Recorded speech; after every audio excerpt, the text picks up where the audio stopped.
فيلسوف لقد شغلت عن الهدى بالمنطق الروم واليونان، وشريعة الإسلام أفضل شرعة دين النبي الصادق العدنان، هو دين رب العالمين وشرعه، وهو القديم وسيد الأديان، هو دين آدم والملائكة قبله، هو دين نوح صاحب الطوفان، وله دعا هود النبي وصالح، وهما لدين الله معتقدان، وبه أتى لوط وصاحب مدين، فكلاهما في الدين مجتهدان،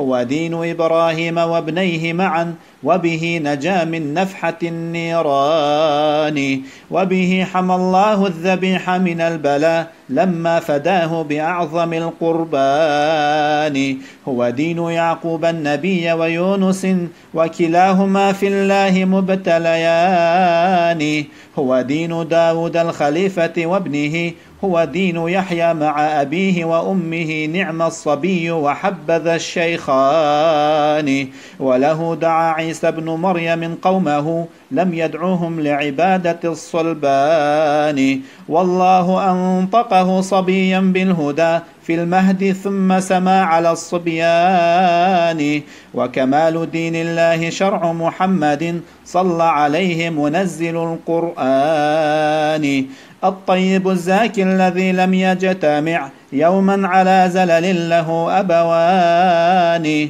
الطاهر النسوان والولد الذي من ظهره الزهراء والحسنان، وأولو النبوة والهدى ما منهم أحد يهودي ولا نصراني، بل مسلمون مؤمنون بربهم حنفاء في الإصرار والإعلان.